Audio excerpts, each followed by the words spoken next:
오늘 면접 보는 호텔 맞지? 잘할 거야, 서연아.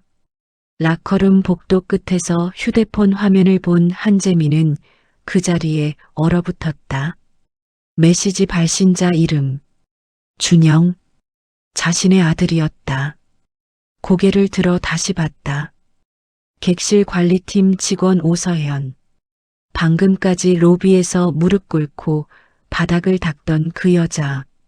지배인에게 온갖 무시를 당하고 동료들에게 따돌림 당하던 그 직원. 그런데 왜 내 아들이 저 여자에게? 순간 기억이 떠올랐다. 몇 년 전 준영이 처음으로 집에 데려왔던 여자.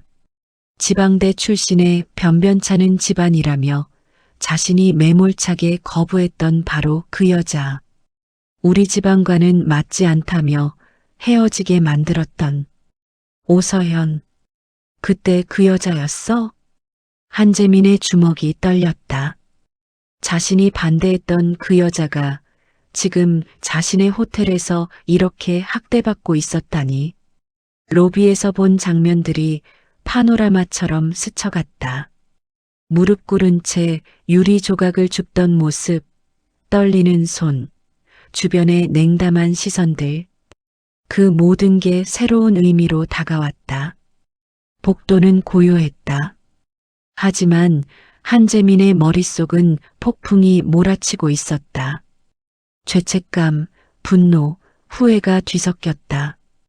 이건 우연이 아니었다. 이건 운명의 재회였다. 그날부터 한재민 회장의 조용한 전쟁이 시작됐다. 지금부터 한 편의 드라마가 열립니다. 시작하기 전에 눌러주신 구독, 좋아요가 오늘 이야기에 불을 켭니다.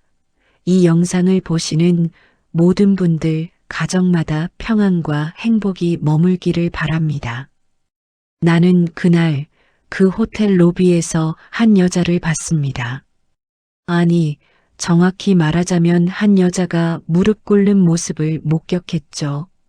늦가을의 어느 쌀쌀한 날, 서울 강남 한복판에 자리한 그랜드 센트럴 호텔의 로비에서 벌어진 일이었습니다. 내가 오래전에 인수해서 키워온 호텔이었죠. 대리석으로 깔린 바닥이 조명을 받아 반짝이고 천장이 훤히 뚫린 그 넓은 공간 한가운데에서 한 여자가 바닥에 엎드려 있었습니다. 회색 정장을 입은 남자의 목소리가 로비 전체에 울려 퍼지고 있었습니다. 중년의 그 남자는 짜증 가득한 표정으로 손가락질을 해댔고 호텔 지배인은 그 옆에서 허리를 거의 직각으로 굽히며 억지 웃음을 짓고 있었죠.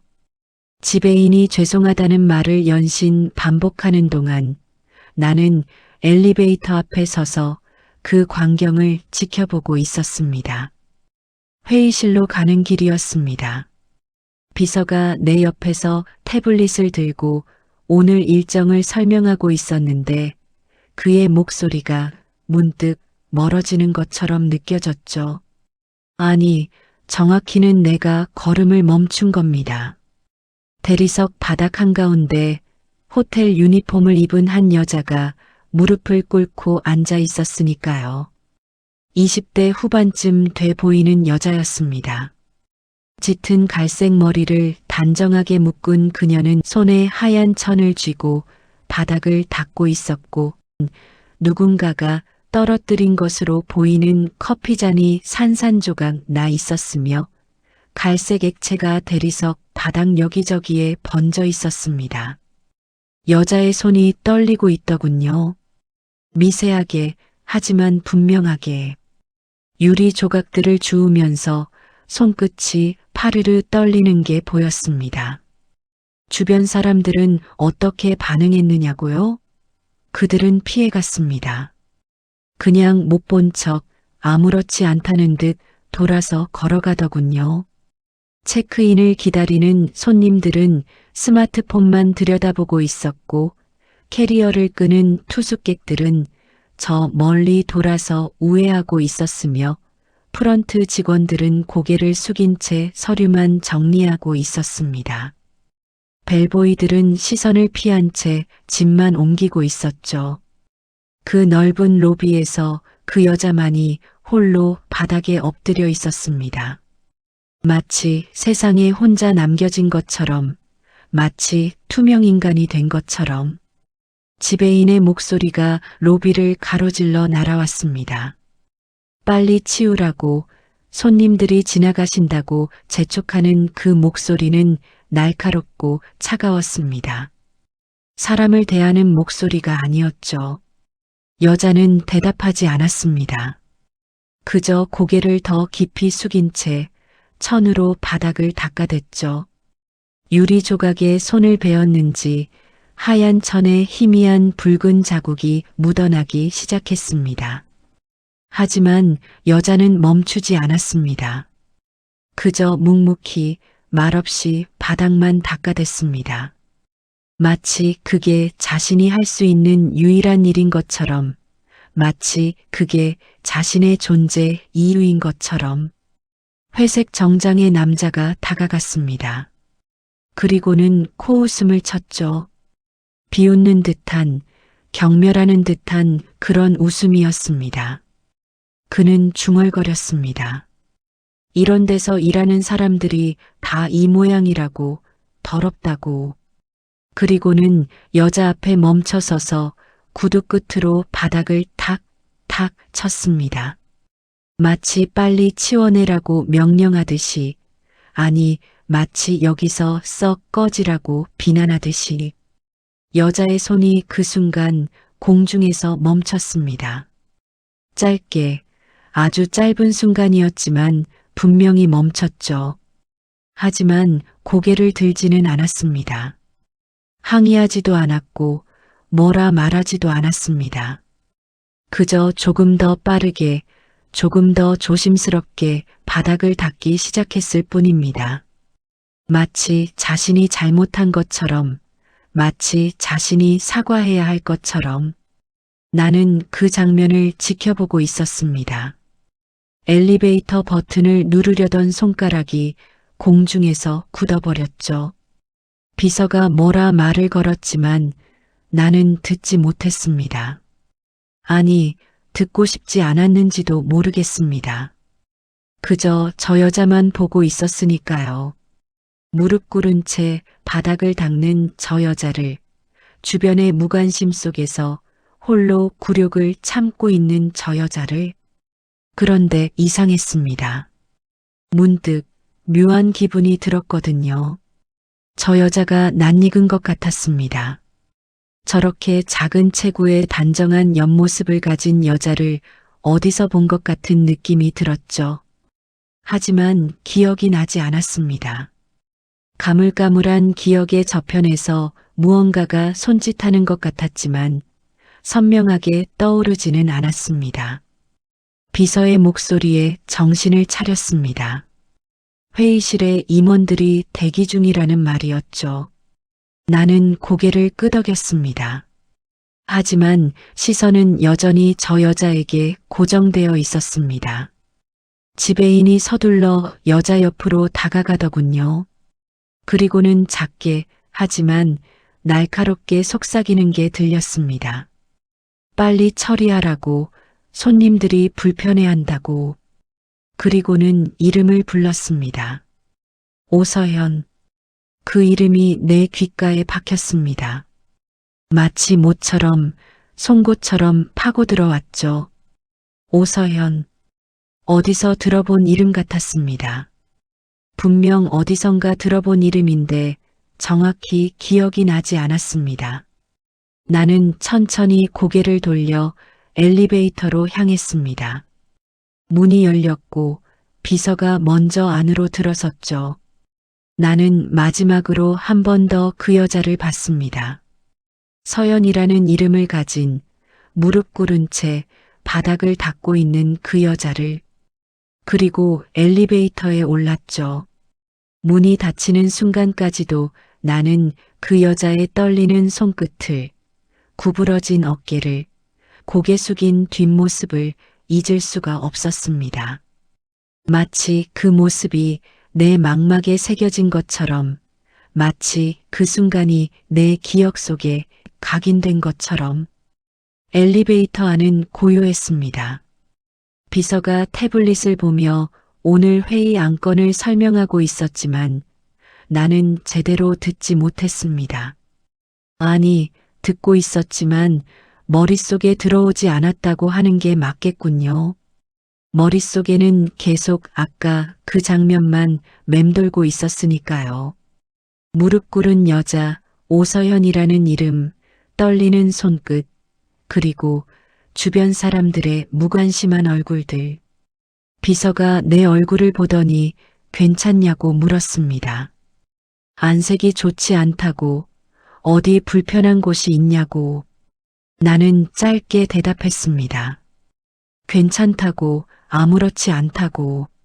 하지만 실은 괜찮지 않았죠. 머릿속이 복잡했고 가슴 한편이 답답했으며 무언가가 걸려 있는 것 같은 느낌이 들었습니다. 나는 시선을 엘리베이터 숫자판에 고정했습니다. 숫자가 하나씩 올라가고 있었지만 내 머릿속은 계속 로비에 머물러 있었죠. 바닥에 엎드린 그 여자, 무릎 꿇고 유리 조각을 줍던 그 모습이 계속 눈앞에 아른거렸습니다. 왜 저렇게 대했을까요?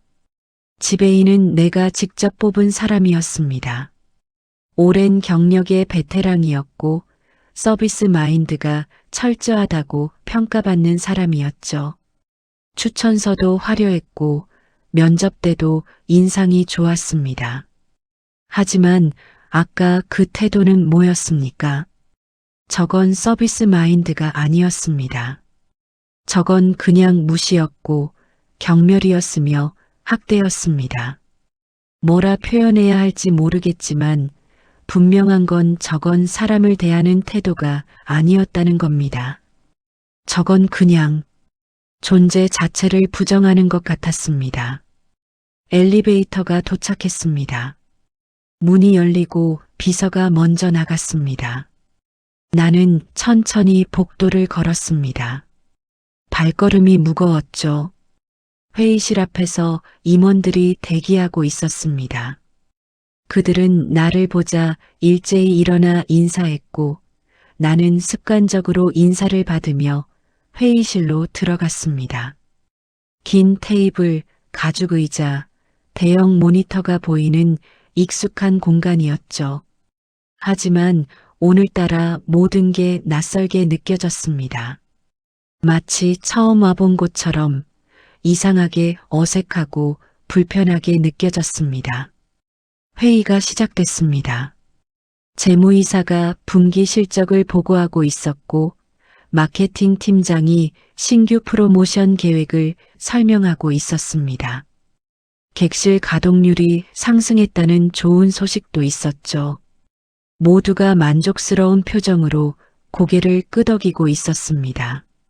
숫자들이 화면에 떴다가 사라지고 그래프가 오르락 내리락 했으며 임원들의 목소리가 회의실을 채웠습니다.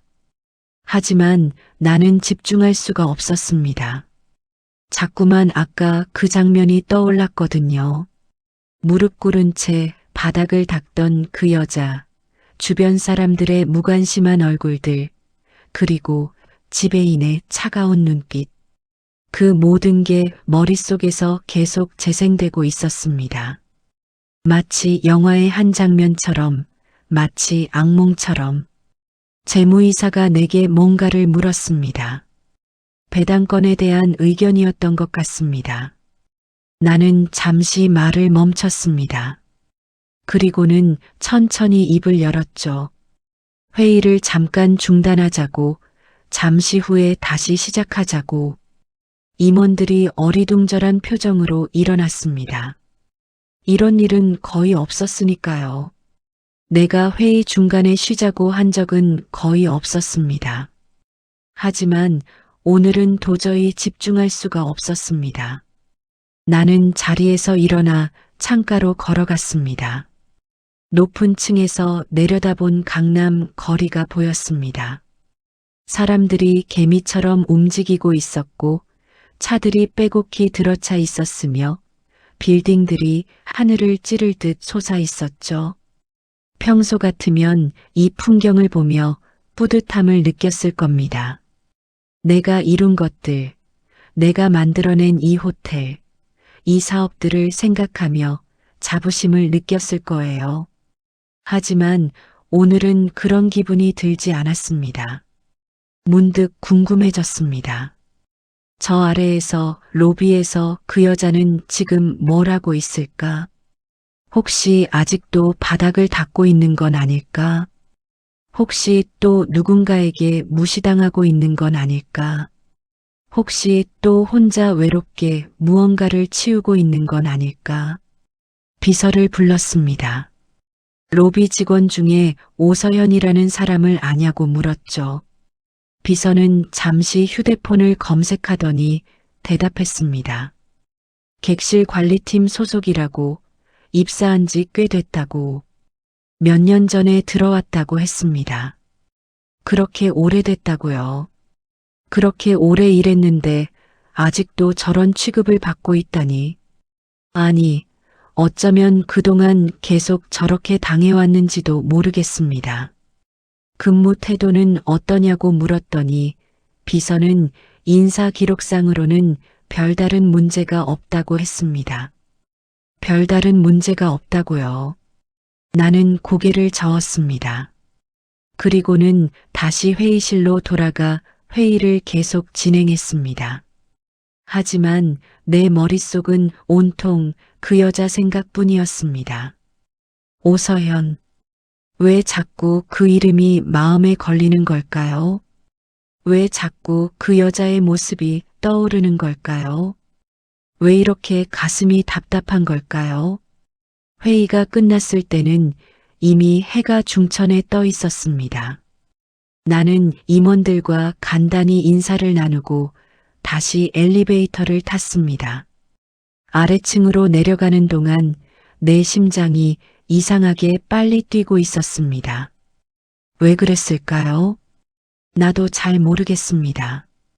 그저 그 여자가 궁금했습니다. 그 여자가 지금 어디서 뭘 하고 있는지, 혹시 또 누군가에게 당하고 있는 건 아닌지. 엘리베이터가 도착했습니다. 문이 열리고 나는 천천히 로비로 나갔습니다. 햇살이 유리창을 통해 쏟아져 들어오고 있었고 로비는 여전히 붐비고 있었죠. 체크인하는 손님들, 캐리어를 끄는 투숙객들, 소파에 앉아 대기하는 사람들이 보였습니다. 그리고 저 멀리 프런트 데스크 옆에서 그 여자가 보였습니다. 오서연. 그녀는 이번에는 서류 뭉치를 들고 서 있었고 옆에는 지배인이 팔짱을 낀 채 뭐라 말하고 있었죠. 나는 천천히 카페 라운지로 걸어갔습니다. 구석 자리에 앉아 커피를 주문했습니다.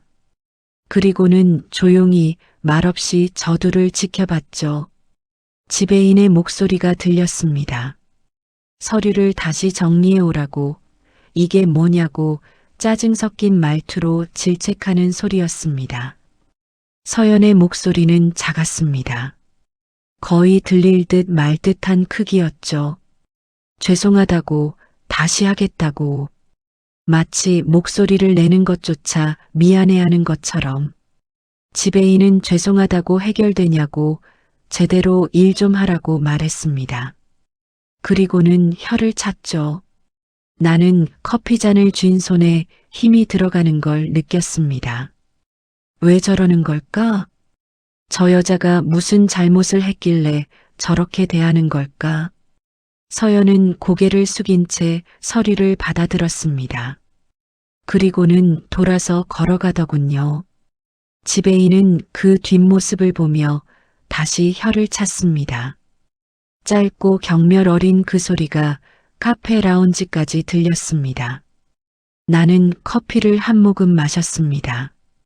쓴맛이 입안에 퍼졌지만 그보다 더 쓴 건 내 마음이었습니다. 수십 년간 호텔을 운영해 왔습니다. 수많은 직원들을 봐왔죠. 하지만 저렇게 노골적으로 무시당하는 직원은 처음 봤습니다. 아니, 어쩌면 봤을 수도 있습니다.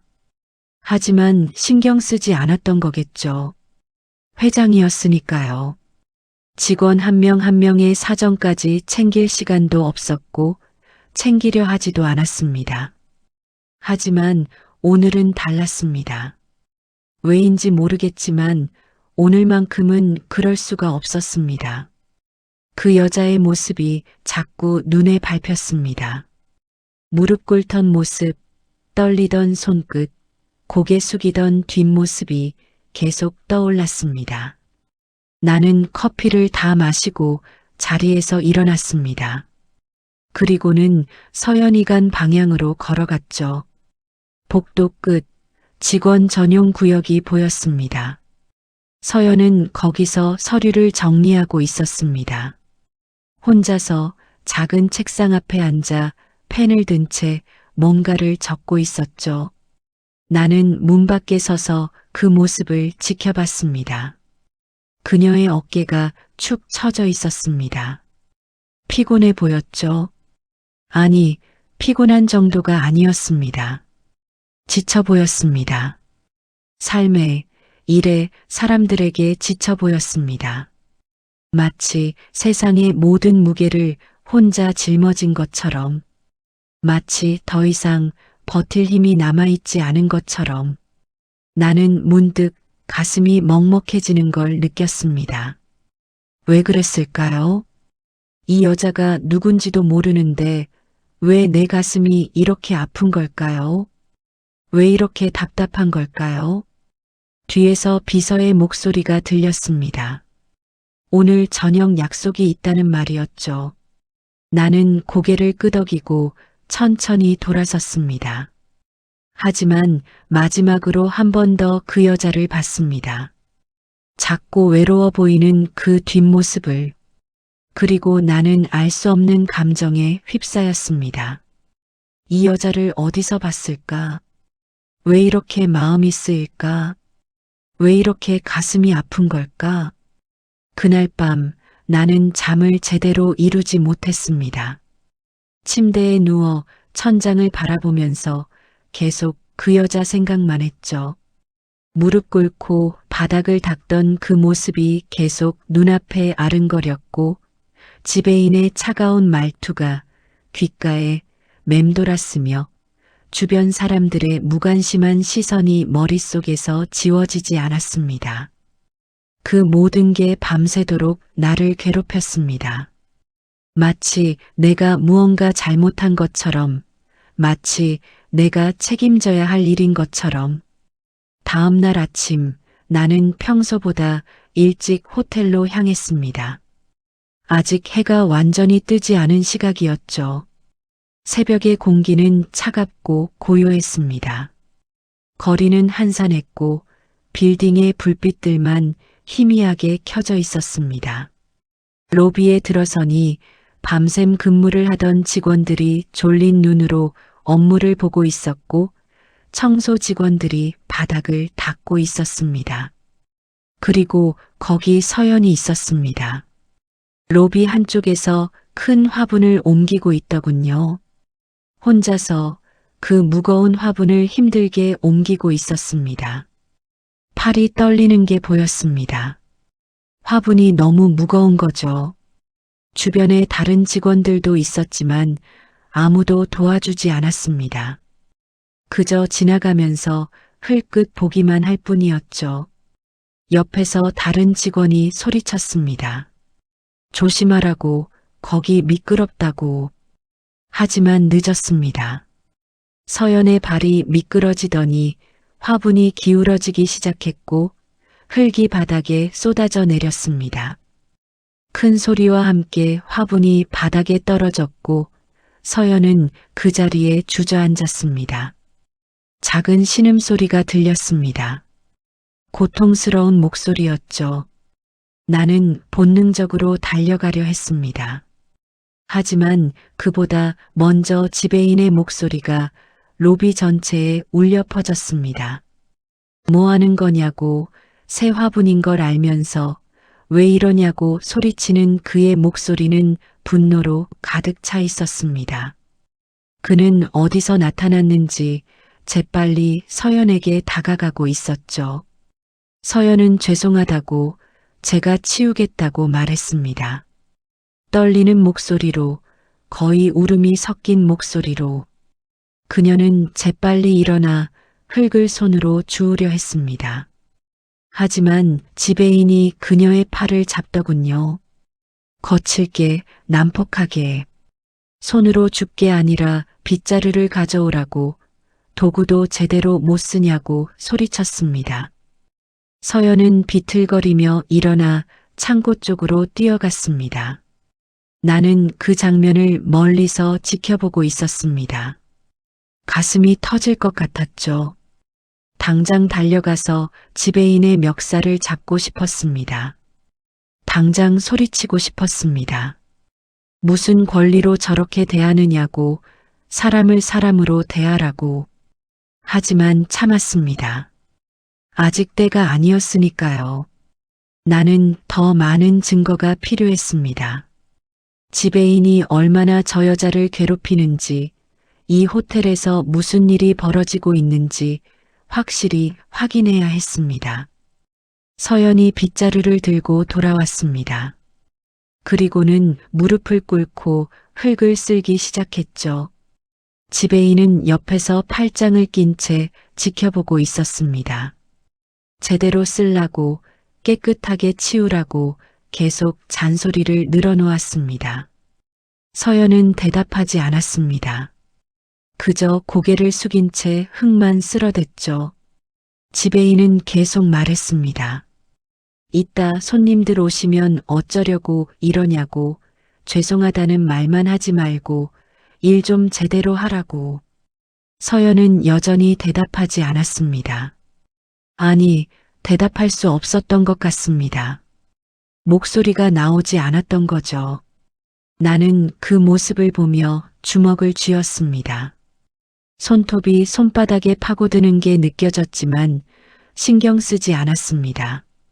그저 저 광경을 똑똑히 눈에 담았습니다. 잊지 않기 위해서, 기억하기 위해서. 그날 하루 종일 나는 서연을 지켜봤습니다. 몰래, 멀리서 조용히. 회의가 있어도, 약속이 있어도 틈틈이 로비로 내려왔습니다. 그리고 볼 때마다 서연은 누군가에게 혼나고 있었습니다. 오전에는 프런트에서 손님의 클레임을 받는 서연을 봤습니다. 한 손님이 소리를 지르고 있었습니다. 객실에 수건이 없었다고, 얼마나 기다렸는데 이제야 왔느냐고.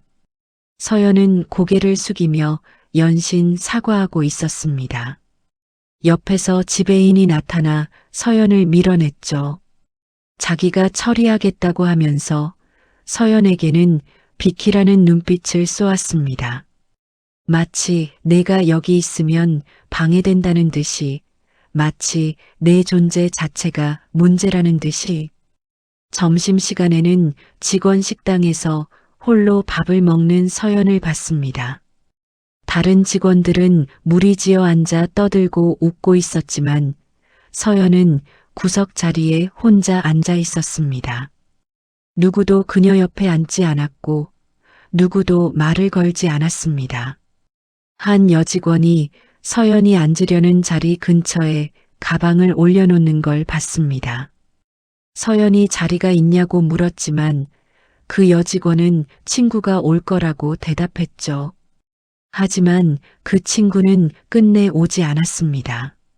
서연은 다른 자리로 옮겨 앉았고 혼자 조용히 밥을 먹었습니다. 그녀는 투명인간처럼 보였습니다.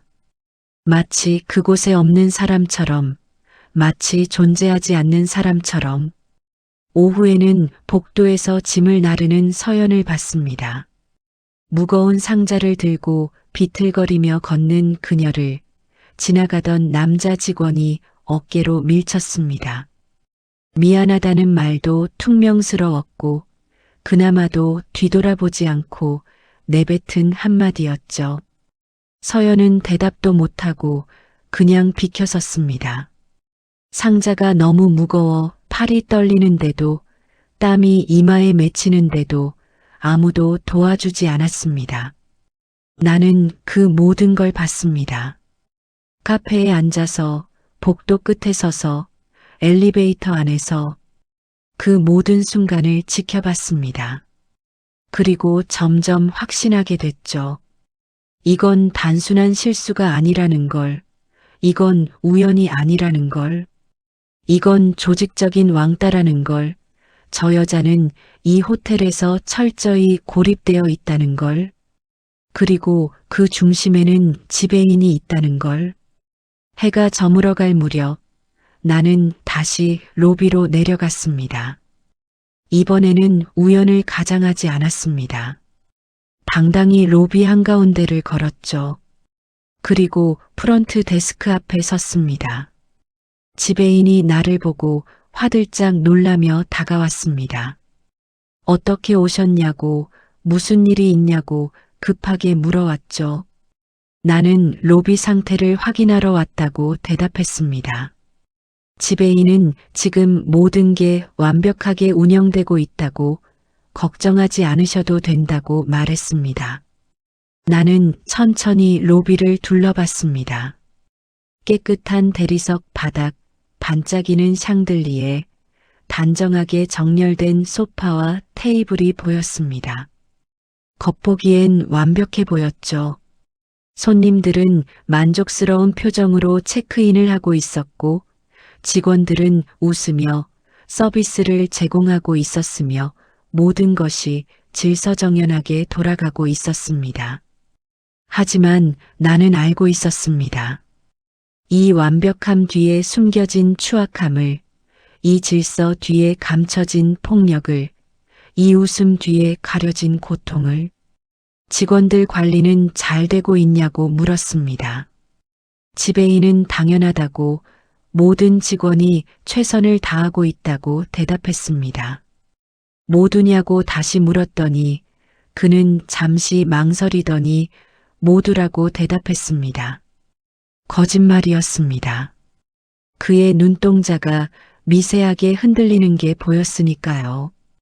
객실 관리팀은 어떠냐고 물었습니다. 잘하고 있다고 했습니다. 전부 다 잘하고 있냐고 다시 물었더니 그는 다시 망설였습니다.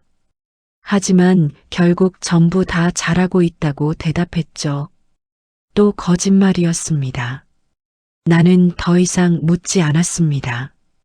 대신 천천히 고개를 끄덕였죠. 그렇다면 좋다고, 안심해도 되겠다고. 지배인은 안도하는 표정을 지었습니다. 나는 쓴웃음을 지으며 돌아섰습니다. 걸어가다가 문득 한 여자와 눈이 마주쳤습니다. 복도 끝에서 서류를 들고 서 있던 오서현이었습니다. 그녀는 나를 보고 깜짝 놀란 표정을 지었습니다. 회장이 자기를 쳐다보고 있으니까요. 아마 평생 회장과 눈을 마주칠 일이 없었을 겁니다. 그런 그녀가 지금 회장의 시선을 받고 있으니 당황스러웠겠죠. 나는 그녀에게 천천히 고개를 숙였습니다. 아주 작게, 거의 알아볼 수 없을 정도로, 하지만 분명히. 서연은 눈을 크게 떴습니다. 그리고 황급히 고개를 숙여 인사했죠. 그녀의 손이 떨리는 게 보였습니다.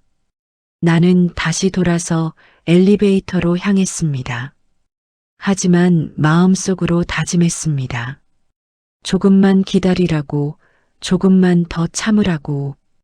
곧 끝낼 테니까, 곧 모든 걸 바로잡을 테니까. 그날 밤 나는 호텔 보안팀장에게 직접 전화를 걸었습니다. 지난 일주일간의 로비 CCTV 영상을 요청했죠. 보안팀장은 의아해하는 눈치였지만 감히 이유를 묻지 못했습니다. 회장이 직접 요청하는 일에 질문할 수 있는 사람은 없으니까요. 영상을 받아 집에서 혼자 봤습니다. 노트북 화면을 켜고 하나하나 확인하기 시작했죠. 그리고 봤습니다. 내가 직접 목격한 것보다 훨씬 더 심각한 장면들을, 내가 보지 못했던 순간들을, 내가 알지 못했던 괴롭힘들을. 어느 날 아침 서연이 로비를 청소하고 있는데 한 직원이 지나가며 일부러 물컵을 떨어뜨리는 장면이 있었습니다. 그리고는 미안하다며 웃으며 지나갔죠. 서연은 묵묵히 그 물을 닦았습니다. 아무 말 없이, 아무 항의 없이. 다른 날 오후 서연이 무거운 짐을 들고 가는데 3명의 직원이 복도를 막아서는 장면도 있었습니다. 일부러였습니다. 명백히 의도적이었죠.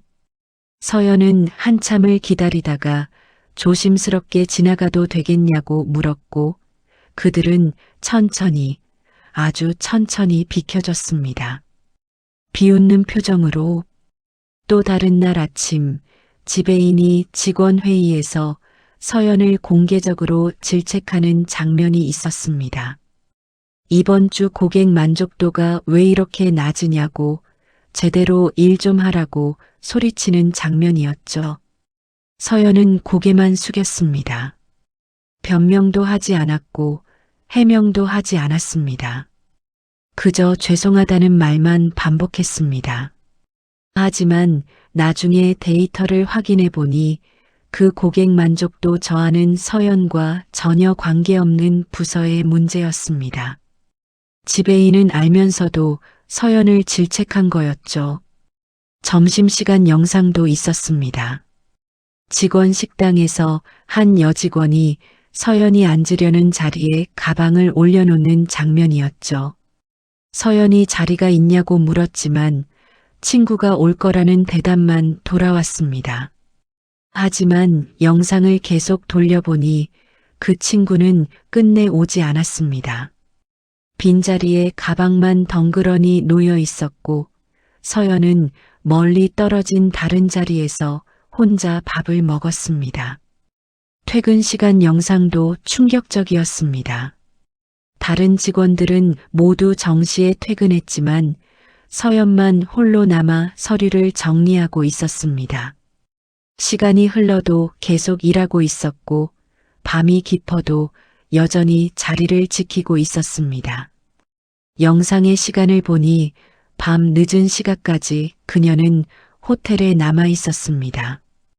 혼자서 텅 빈 사무실에서 나는 영상을 보며 주먹을 쥐었습니다. 이건 단순한 따돌림이 아니었습니다. 이건 집단 괴롭힘이었고 조직적인 학대였으며 체계적인 인격살인이었습니다. 그리고 그 중심에는 지배인 김성호가 있었습니다. 다음 날 아침 나는 일찍 호텔로 갔습니다. 하지만 이번에는 로비로 가지 않았습니다. 대신 지하층으로 향했죠. 직원 라커룸이 있는 곳으로. 복도를 걷다가 문득 소리가 들렸습니다. 여자들의 수군거리는 목소리였습니다. 그 친구는 왜 저러는 거냐는 말이 들렸습니다. 서연이 또 실수했다는 이야기였죠. 일도 제대로 못하면서 왜 여기 있는 건지 모르겠다는 말도 들렸습니다. 나는 걸음을 멈췄습니다. 그리고 조용히 문틈으로 안을 들여다봤죠. 3명의 여직원이 서 있었습니다. 프런트 직원들로 보였습니다. 그들은 옷을 갈아입으며 수군거리고 있었죠. 서연이 불쌍하긴 하다는 말도 나왔습니다. 맨날 혼나니까. 하지만 곧바로 반론이 이어졌습니다. 그래도 자기가 잘못한 거 아니냐고, 지배인이 괜히 그러시겠냐고. 지배인은 공정한 분이니까 서연이가 뭔가 문제가 있는 거라고. 나는 그 대화를 들으며 한숨을 쉬었습니다. 이미 여론이 형성돼 있었습니다. 서연이 문제가 있다는, 서연이 일을 못한다는 여론이요. 하지만 정말 그럴까요? 내가 본 서연은 묵묵히 일했습니다. 누구보다 열심히, 누구보다 성실하게 일했죠. 문제는 서연이 아니라 이 조직이었습니다. 이 썩어 빠진 문화였습니다. 나는 복도를 계속 걸었습니다. 그리고 다른 복도 끝에서 또 다른 광경을 목격했습니다. 서연이 락커 앞에 서 있었습니다. 혼자서 조용히 락커를 열고 휴대폰을 꺼내는데 화면에 무언가가 떠올랐습니다. 나는 본능적으로 걸음을 멈췄습니다. 누군가에게서 온 메시지, 휴대폰 화면의 글자가 선명하게 보였습니다. 그리고 그 메시지 상단에는 발신자 이름이 보였습니다. 준영, 내 아들 이름이었습니다. 서연아 라고 부르는 그 다정한 어조가 내 눈에 들어왔습니다. 나는 숨이 멎는 것 같았습니다. 준영이? 내 아들 준영이가 서연에게 메시지를 보냈다고요? 왜? 어떻게? 둘은 어떤 관계인 겁니까? 서연은 메시지를 보며 작게 미소 지었습니다. 쓸쓸하지만 따뜻한 미소였죠. 그 미소에는 그리움이 담겨 있었고 아픔이 서려 있었으며 고마움이 묻어났습니다. 그리고는 재빨리 화면을 끄고 락커를 닫았습니다. 나는 그 자리에 얼어붙었습니다. 머릿속이 하얘졌습니다. 준영과 서연이 아는 사이라고요? 도대체 무슨 관계일까요? 친구? 동료? 아니면 그때 기억이 떠올랐습니다. 몇 년 전, 아주 오래전 일이었습니다. 준영이 여자친구를 데려온 적이 있었죠. 이름이 서연이었습니다. 오서연. 그때 그 여자가 바로 이 여자였단 말입니까? 준영이 처음으로 집에 데려왔던 그 여자, 우리 가족과 함께 저녁을 먹었던 그 여자, 내가 우리 집안과는 맞지 않는다며 반대했던 그 여자가 바로 지금 여기서 무릎 꿇고 바닥을 닦고 있던 이 여자였단 말입니까? 나는 그 자리에 서서 과거를 떠올렸습니다. 그때가 언제였던가요? 꽤 오래전 일이었습니다. 준영이가 아직 젊고 순수했던 시절, 사랑에 대한 환상을 품고 있던 시절의 일이었죠. 그날 준영이는 전화를 걸어왔습니다. 이번 주말에 누구 좀 소개하고 싶다고 여자친구라고 했죠. 나는 그때 기대했습니다.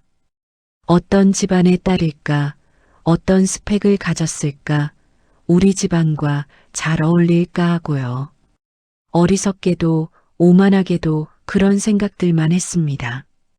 주말이 왔고 준영이는 그녀를 데려왔습니다.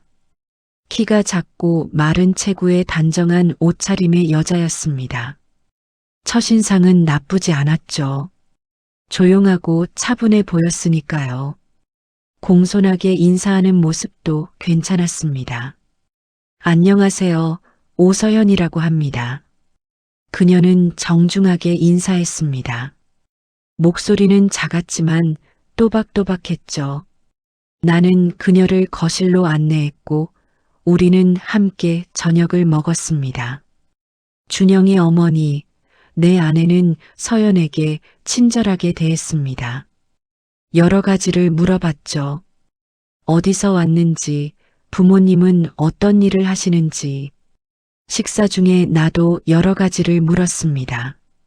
부모님은 어떤 일을 하시는지, 어느 대학을 나왔는지, 졸업 후 계획은 무엇인지. 서연은 조심스럽게 대답했죠. 부모님은 지방에서 작은 가게를 운영하신다고, 자기는 지방국립대학교 경영학과를 나왔다고, 졸업 후에는 호텔이나 서비스업 쪽으로 취업하고 싶다고 했습니다. 나는 그 대답들을 들으며 점점 불편해졌습니다. 지방의 작은 가게, 지방국립대, 불확실한 미래. 내가 원하던 며느리감이 아니었죠.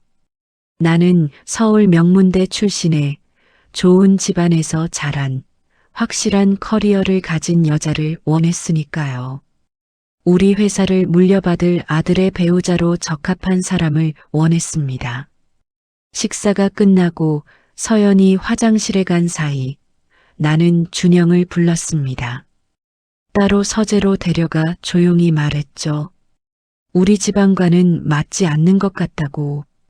준영의 얼굴이 굳었습니다. 항의하려 했죠. 하지만 나는 단호했습니다. 준영아, 넌 우리 회사를 물려받을 아들이야. 내 상대는 그에 걸맞은 사람이어야 해. 준영은 저 친구는 착하고 성실하다고 말했습니다. 나는 웃었죠. 착하고 성실한 건 기본이라고, 그것만으로는 부족하다고 말했습니다. 준영은 사랑하는데 그런 조건이 뭐가 필요하냐고 반박했습니다. 나는 단호하게 말했죠.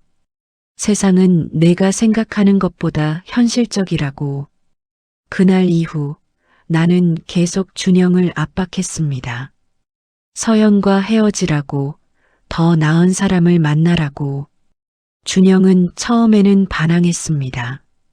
하지만 시간이 지나면서 점점 지쳐갔죠. 내 압박이 거세졌고 준영은 점점 약해졌습니다. 그리고 몇 달 후 준영은 결국 서연과 헤어졌습니다. 내가 원하는 대로. 나는 그때 안도했습니다. 잘된 일이라고 생각했죠. 준영의 미래를 위한 선택이라고 스스로를 정당화했습니다. 하지만 지금 생각해보니 그게 정말 잘한 일이었을까요? 나는 복도 한가운데 서서 멍하니 서연을 바라봤습니다. 라커를 닫고 돌아서는 그녀의 뒷모습이 그때 우리 집 거실에서 작별 인사를 하던 그 모습과 겹쳐 보였습니다. 그때 서연은 눈물을 보이지 않으려 애썼었죠. 웃으며 준영이의 앞날을 응원하겠다고 말했습니다. 준영이가 좋은 사람 만나길 바란다고, 행복하길 바란다고 말했죠. 하지만 그 눈가가 붉게 물들어 있었다는 걸 나는 봤습니다. 그리고 외면했습니다. 못 본 척했습니다. 그 여자가 지금 여기서 이렇게 무시당하고 괴롭힘 당하고 혼자 외롭게 일하고 있었다니.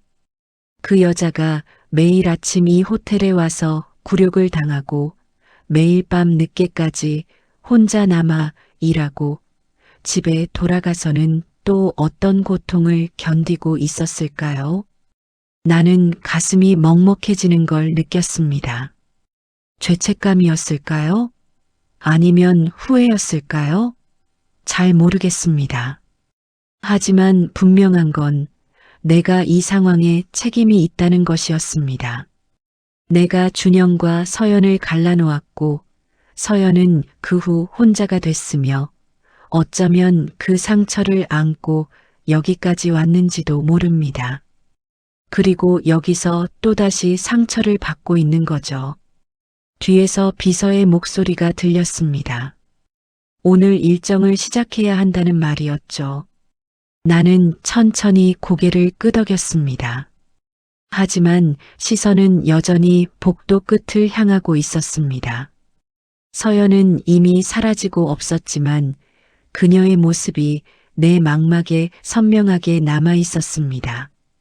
준영이는 요즘 어떻게 지내고 있냐고 비서에게 물었습니다. 비서는 잠시 당황한 표정을 지었습니다. 갑자기 왜 아들 이야기를 꺼내는지 이해할 수 없었을 겁니다. 비서는 최근에 승진했다고 들었다고 대답했습니다. 여자친구는 있냐고 물었더니 그건 잘 모르겠다고 했습니다. 나는 고개를 끄덕이고 엘리베이터로 향했습니다. 마음속으로 준영에게 미안한 마음이 들었습니다. 그리고 서연에게도 내가 그들의 인생을 망쳐놓은 건 아닐까? 내 욕심이, 내 편견이, 내 오만함이 그들을 불행하게 만든 건 아닐까? 그날 오후 나는 사무실에 앉아 계속 생각에 잠겼습니다. 서연의 일, 준영의 일, 그리고 내가 저지른 일들. 창밖으로 강남의 빌딩들이 보였지만 하나도 눈에 들어오지 않았습니다. 휴대폰을 꺼내 준영에게 전화를 걸까 고민했습니다. 하지만 뭐라고 말해야 할지 몰랐죠. 그때 인터폰이 울렸습니다. 지배인 김성우가 뵙자고 한다는 말이었습니다. 들어오라고 했죠. 잠시 후 김성우가 들어왔습니다. 언제나처럼 공손한 표정이었지만 나는 이제 그 가면 뒤에 숨겨진 추악함을 알고 있었습니다. 다음 달 실적 보고서를 가져왔다며 책상에 서류를 놓았습니다. 나는 고개를 끄덕이며 그를 지켜봤습니다. 그가 나가려는데 나는 갑자기 물었습니다. 객실 관리팀 직원 중에 오서현이라는 사람 아냐고. 김성우의 표정이 미묘하게 변했습니다. 당황한 기색이 역력했죠. 안다고 대답했습니다. 그 직원 근무 태도는 어떠냐고 물었습니다. 김성우는 잠시 망설이더니 그저 그렇다고 대답했습니다. 특별히 뛰어난 것도 없고 그렇다고 아주 못하는 것도 아니라고 했죠. 거짓말이었습니다. 나는 CCTV로 봤습니다. 서연은 누구보다 성실하게 일했고 누구보다 묵묵히 자기 일을 해냈습니다. 하지만 김성우는 그녀를 평가절하하고 있었죠. 왜 갑자기 그 직원에 대해 물어보시냐고 김성우가 조심스럽게 물었습니다. 나는 그냥 궁금해서라고 대답했습니다. 김성우는 고개를 숙이고 나갔습니다. 나는 그의 뒷모습을 보며 생각했습니다. 저 사람은 왜 서연을 그렇게 대하는 걸까? 서연이 무슨 잘못을 했길래? 아니면 그냥 약자를 괴롭히는 걸 즐기는 사람인 걸까? 그날 저녁 나는 인사팀장을 불렀습니다. 오서현이라는 직원의 인사 기록 전부를 가져오라고 했죠. 인사팀장은 의아한 표정이었지만 곧 서류를 가져왔습니다. 나는 그 서류를 하나하나 읽어내려갔습니다. 입사일은 몇 년 전이었고 학력은 지방국립대학교 경영학과 졸업, 경력은 소형 호텔 프런트 경험이 있었습니다. 입사 동기는 대형 호텔 경험을 쌓고 싶어서라고 적혀 있었습니다. 그리고 근무평가 기록이 있었습니다. 처음에는 성실하다는 평가가 있었습니다.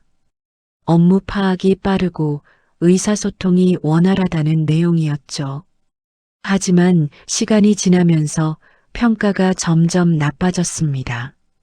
팀워크가 부족하다는 평가가 나왔고 업무 처리가 느리다는 평가가 이어졌으며 최근에는 여러 차례 실수를 했으니 재교육이 필요하다는 내용까지 있었습니다. 나는 그 기록을 보며 의문이 들었습니다. 처음에는 좋은 평가를 받았는데 왜 점점 나빠진 걸까요? 정말 서연의 능력이 떨어진 걸까요? 아니면 누군가가 의도적으로 평가를 낮춘 걸까요? 이 평가는 누가 작성한 거냐고 물었습니다. 인사팀장은 객실 관리팀 팀장과 지배인이 최종 승인한다고 대답했습니다. 김성우. 역시 그였습니다. 인사팀장을 돌려보내고 나는 혼자 남았습니다. 사무실은 조용했고 창밖은 어두워지고 있었습니다. 빌딩의 불빛들이 하나둘 켜지기 시작했죠. 나는 서류를 내려놓고 창밖을 바라봤습니다. 저 아래 어딘가에 서연이 있을 겁니다. 아직도 일하고 있을지 아니면 이제 집으로 돌아가는 중일지 나는 결심했습니다. 더 이상 지켜보고만 있을 수 없다고. 더 이상 방관할 수 없다고. 내가 저지른 잘못을 바로잡을 수는 없지만 적어도 지금 벌어지고 있는 일은 멈출 수 있다고. 다음 날 아침 나는 비서에게 지시했습니다. 임시 전체 직원 회의를 소집하라고. 모든 직원이 참석해야 한다고, 예외는 없다고 말했습니다. 비서는 당황했습니다. 갑자기 왜 전체 회의를 여냐고, 무슨 안건이 있냐고 물었죠. 나는 그냥 하라고만 했습니다. 회의 시간이 다가왔습니다. 대회의실에 직원들이 모여들기 시작했습니다. 프런트 직원들, 객실 관리팀, 식음료팀, 경영지원팀, 모든 부서의 직원들이 자리를 채워갔습니다. 지배인 김성호도 있었고 각 팀의 팀장들도 모두 참석했습니다. 그리고 저 뒤쪽 구석에 서연도 보였습니다. 다른 직원들 사이에 조용히 서 있는 그녀의 모습이 눈에 들어왔습니다. 회의실 문이 열렸고 나는 안으로 들어갔습니다. 직원들이 일제히 일어나 인사했습니다. 나는 천천히 단상으로 걸어갔습니다. 마이크를 잡고 직원들을 둘러봤죠. 수많은 얼굴들이 나를 바라보고 있었습니다. 기대하는 얼굴, 긴장한 얼굴, 불안해하는 얼굴들이 보였습니다. 나는 입을 열었습니다. 오늘 여러분을 이렇게 급하게 부른 이유가 있다고, 중요한 발표를 하겠다고 말했습니다. 직원들이 웅성거리기 시작했습니다. 나는 잠시 침묵했습니다. 그리고는 천천히 하지만 단호하게 말하기 시작했습니다. 지난 며칠간 나는 이 호텔을 관찰해 왔다고, 로비를, 복도를, 직원들을 지켜봤다고 말했습니다. 그리고 보았다고, 이 호텔 안에서 벌어지고 있는 일들을 봤다고 했습니다. 직원들의 표정이 굳어지기 시작했습니다. 나는 계속 말했습니다. 이 호텔은 겉으로는 완벽해 보인다고, 손님들은 만족하고 실적은 좋다고, 모든 게 잘 돌아가는 것처럼 보인다고. 하지만 그 안을 들여다보니 썩어 있더라고, 골마 있더라고 말했습니다. 직원들이 술렁이기 시작했습니다. 김성호의 얼굴이 창백해지는 게 보였습니다. 나는 CCTV 영상을 봤다고, 직원들이 서로를 어떻게 대하는지 봤다고, 누가 누구를 괴롭히는지 봤다고 말했습니다.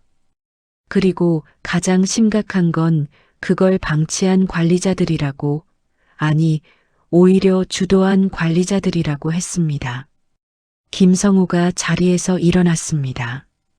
회장님, 무슨 말씀을 하시는 건지 모르겠다고, 오해가 있으신 것 같다고 말하려 했습니다. 나는 손을 들어 그를 제지했습니다. 오해가 아니라고, 나는 증거를 가지고 있다고 말했습니다.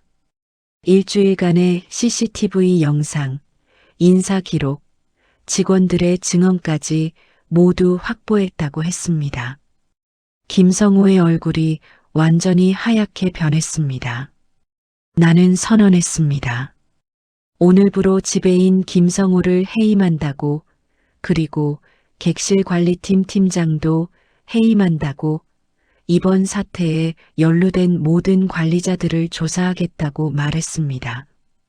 회의실이 술렁거리기 시작했습니다. 놀라는 목소리들, 웅성거리는 소리들이 회의실을 가득 채웠습니다. 김성호가 다급히 말했습니다. 회장님, 이건 너무 갑작스럽다고, 자기한테도 해명할 기회를 달라고 말했습니다. 나는 그를 똑바로 봤습니다. 해명할 기회? 당신이 오서연 직원에게 해명할 기회를 준 적이 있습니까? 당신이 그 직원을 공개적으로 질책할 때, 당신이 그 직원을 차별할 때, 당신이 다른 직원들도 그렇게 하도록 방조할 때, 당신은 그 직원에게 해명할 기회를 줬습니까? 김성호는 말문이 막혔습니다. 회의실은 조용해졌습니다. 모든 직원들이 숨을 죽이고 있었습니다. 나는 계속 말했습니다. 이 호텔은 손님을 대접하는 곳이지만 그 전에 직원들이 서로를 존중하는 곳이어야 한다고. 아무리 훌륭한 서비스를 제공해도 직원들이 서로를 학대하는 조직은 결국 무너진다고. 나는 그런 호텔을 운영하고 싶지 않다고 말했습니다. 그리고 모든 직원들에게 말했습니다. 앞으로 이런 일이 다시 발생하면 어떤 직급이든 예외 없이 처벌하겠다고. 이 호텔은 모든 직원이 존중받는 곳이 될 것이라고 약속했습니다. 회의실은 여전히 조용했습니다. 나는 마지막으로 말했습니다. 해임된 관리자들은 인사팀에서 절차를 안내받으라고, 나머지 직원들은 각자 업무로 돌아가라고 했습니다. 직원들이 천천히 일어나기 시작했습니다. 김성우는 창백한 얼굴로 서 있었습니다. 다른 관리자들도 불안한 표정이었죠. 나는 단상을 내려와 회의실을 나갔습니다. 복도를 걷는데 뒤에서 발소리가 들렸습니다. 돌아보니 서연이 서 있었습니다. 그녀는 나를 보며 눈물을 글썽이고 있었습니다. 뭐라 말하려 하다가 그냥 깊게 고개를 숙였습니다. 나는 그녀에게 천천히 다가갔습니다. 복도는 고요했습니다. 다른 직원들은 모두 흩어졌고 우리 둘만 남아 있었습니다. 서연은 여전히 고개를 숙이고 있었고 나는 그녀 앞에 서 있었죠. 잠시 침묵이 흘렀습니다. 나는 무슨 말을 해야 할지 몰랐습니다. 미안하다고 해야 할까요? 늦었지만 바로 잡았다고 해야 할까요? 아니면 그냥 아무 말도 하지 말아야 할까요? 서연이 먼저 입을 열었습니다. 감사하다고, 정말 감사하다고 떨리는 목소리로 말했습니다. 그동안 너무 힘들었다고, 매일 아침 호텔에 오는 게 두려웠다고, 하지만 어디 하소연할 곳도 없었다고 말했습니다. 나는 그 말을 들으며 가슴이 아팠습니다. 이 여자가 그동안 얼마나 외로웠을까, 얼마나 고통스러웠을까. 매일 아침 눈을 뜰 때마다, 호텔로 오는 길에, 로비에 들어설 때마다 얼마나 두려웠을까. 서연은 계속 말했습니다. 처음에는 일이 힘들어서 그런 줄 알았다고, 자기가 적응을 못하는 줄 알았다고 했습니다. 하지만 시간이 지날수록 이건 자기 잘못이 아니라는 걸 알았다고, 하지만 어떻게 할 수 없었다고 말했습니다. 나는 조용히 들었습니다. 그리고 물었습니다. 왜 그만두지 않았냐고, 왜 여기서 계속 버텼냐고. 서연은 잠시 망설이다가 대답했습니다. 부모님이 자랑스러워 하셨다고, 큰 호텔에 취직했다고, 좋아하셨다고 말했습니다. 그래서 그만둘 수가 없었다고, 부모님을 실망시킬 수 없었다고 했습니다. 그리고 언젠가는 좋아질 거라고 믿었다고, 자기가 더 열심히 하면 인정받을 거라고 생각했다고 말했습니다. 나는 그 말을 들으며 더 가슴이 아팠습니다. 이 여자는 잘못이 없었습니다. 오히려 너무 착했습니다. 너무 순수했고 너무 참을성이 많았습니다. 그래서 더 당한 거겠죠. 나는 천천히 입을 열었습니다. 서연 씨라고 이름을 불렀습니다. 서연이 고개를 들었습니다. 그녀의 눈에는 눈물이 고여 있었습니다. 나는 말했습니다. 미안하다고, 회장으로서 이런 일을 방치한 게 미안하다고, 직원들을 제대로 관리하지 못한 게 미안하다고 말했습니다. 서연은 고개를 저었습니다. 회장님 잘못이 아니라고, 이렇게 해주신 것만으로도 감사하다고 말했습니다. 나는 잠시 망설였습니다. 그리고 물었습니다. 준영이를 아냐고. 서연의 표정이 굳었습니다. 눈이 커지더니 입술이 떨렸습니다. 알고 계셨냐고 작은 목소리로 물었습니다. 나는 고개를 끄덕였습니다. 며칠 전에 알게 됐다고, 우연히 알게 됐다고 말했습니다. 서연은 고개를 떨궜습니다. 죄송하다고 숨긴 건 아니지만 말씀드리지 못했다고 했습니다. 나는 고개를 저었습니다. 미안해야 할 사람은 나라고 그때 너무 모질었던 것 같다고 말했습니다. 서연은 또 고개를 저었습니다. 이해한다고 회장님 입장에서는 당연한 선택이었다고 말했습니다. 자기는 준영 씨에게 어울리지 않았다고, 그건 자기도 알았다고 했습니다. 나는 그 말을 들으며 가슴이 찢어지는 것 같았습니다. 이 여자는 자기를 너무 낮게 봤습니다. 자기가 부족하다고, 자기가 어울리지 않는다고 생각했습니다. 하지만 그건 사실이 아니었습니다.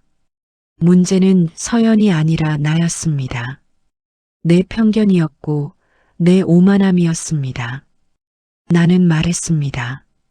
그때 내가 잘못했다고, 사람의 가치를 집안이나 학벌로 판단한 게 잘못이었다고, 서연 씨는 훌륭한 사람이라고, 착하고 성실하고 인내심 있는 사람이라고 말했습니다. 서연은 고개를 들어 나를 봤습니다. 눈물이 뺨을 타고 흘러내렸습니다. 감사하다고, 그 말씀만으로도 위로가 된다고 했습니다. 나는 물었습니다. 준영이와는 아직 연락하냐고. 서연은 고개를 끄덕였습니다. 가끔 안부 정도는 주고받는다고, 그냥 친구로 지낸다고 말했습니다. 나는 더 물어보고 싶었습니다. 다른 사람을 만나고 있냐고, 서연은 아직 준영을 생각하냐고. 하지만 참았습니다. 그건 내가 물어볼 자격이 없는 질문들이었으니까요. 대신 나는 말했습니다. 앞으로는 이런 일이 없을 거라고, 이 호텔에서 서연 씨가 존중받으며 일할 수 있도록 하겠다고 약속했습니다. 서연은 고개를 숙여 인사했습니다. 나는 돌아서려다가 다시 돌아봤습니다. 그리고 말했습니다. 서연 씨는 잘못한 게 없어요. 잘 지내왔고 앞으로도 잘 지낼 거예요. 서연은 눈물을 닦으며 고개를 끄덕였습니다. 나는 그제야 돌아섰습니다. 복도를 걸어가는 동안 뒤에서 서연의 작은 목소리가 들렸습니다. 감사합니다, 회장님. 나는 걸음을 멈추지 않았습니다. 하지만 그 목소리는 내 가슴 깊이 새겨졌습니다. 사무실로 돌아온 나는 인사팀장을 불렀습니다. 오서연 직원에 대한 재평가를 실시하라고 지시했습니다. 지금까지의 평가는 모두 무효라고, 공정한 기준으로 다시 평가하라고 말했습니다. 인사팀장은 놀란 표정이었습니다. 재평가 말씀이냐고, 이례적인 일이라고 말했습니다. 나는 단호하게 말했습니다. 이례적이든 아니든 하라고, 이건 명령이라고 했습니다. 그리고 지시했습니다. 서연의 업무 실적을 객관적으로 평가하라고, 동료들의 익명평가도 받으라고, 하지만 이번에는 공정하게 하라고 말했습니다. 인사팀장은 알겠다며 나갔습니다. 나는 창밖을 바라봤습니다. 해가 지고 있었습니다. 붉은 노을이 빌딩들을 물들이고 있었죠. 아름다운 풍경이었지만 마음은 편치 않았습니다. 며칠 후 인사팀장이 보고서를 가져왔습니다. 서연에 대한 재평가 결과였죠. 나는 그 보고서를 꼼꼼히 읽었습니다. 객관적 업무 실적은 우수했습니다. 실수율은 평균 이하였고 업무 처리 속도도 빠른 편이었으며 고객 만족도도 높았습니다. 오히려 팀 내에서 상위권에 속하는 실적이었죠. 동료 평가는 복잡했습니다. 일부 직원들은 여전히 부정적인 평가를 했습니다. 하지만 익명이 보장되자 솔직한 의견을 낸 직원들도 있었습니다. 서연이 성실하다는 의견, 묵묵히 일한다는 의견, 불평 없이 일한다는 의견들이 나왔습니다. 그리고 충격적인 증언도 있었습니다. 한 직원은 익명으로 이렇게 썼습니다. 지배인이 서연을 타겟으로 삼았다고 다른 직원들에게도 서연을 따돌리라는 암묵적 압력이 있었다고, 자기도 동조했던 게 부끄럽다고 썼습니다. 나는 그 보고서를 읽으며 한숨을 쉬었습니다. 역시 조직적인 괴롭힘이었습니다. 그리고 그 중심에는 김성호가 있었죠. 인사팀장에게 지시했습니다. 서연의 직급을 상향 조정하라고, 그리고 급여도 인상하라고 말했습니다. 인사팀장은 얼마나 올릴지 물었습니다. 나는 팀 내 상위권 수준으로 맞추라고 했습니다. 그리고 하나 더 지시했습니다. 서연을 괴롭힌 직원들을 조사하라고, 주도적으로 참여한 직원들은 징계하라고 말했습니다. 인사팀장은 알겠다며 나갔습니다. 그날 저녁 나는 준영에게 전화를 걸었습니다. 오랜만이었습니다. 준영과 제대로 통화한 게 언제였던가요? 너무 오래전 일이라 기억도 나지 않았습니다. 전화벨이 울렸습니다. 한참 후에 준영이 받았습니다. 아버지, 무슨 일이세요? 의아한 목소리였습니다. 나는 잠시 망설이다가 말했습니다. 그냥 목소리가 듣고 싶어서라고. 요즘 어떻게 지내냐고 물었습니다. 준영은 당황한 듯 했습니다. 평소에 이런 전화를 하지 않았으니까요. 잘 지낸다고, 회사 일은 바쁘지만 괜찮다고 대답했습니다. 나는 물었습니다. 여자친구는 있냐고. 준영은 잠시 침묵하더니 없다고 대답했습니다. 왜 안 만드냐고 물었더니 준영은 웃으며 말했습니다. 바빠서라고, 그리고 아직 누군가를 만날 준비가 안 됐다고. 나는 알고 있었습니다. 준영이 아직 서연을 잊지 못했다는 걸. 그래서 다른 사람을 만날 수 없다는 걸. 나는 죄책감이 밀려왔습니다. 준영아 라고 불렀습니다. 준영이 네 라고 대답했습니다.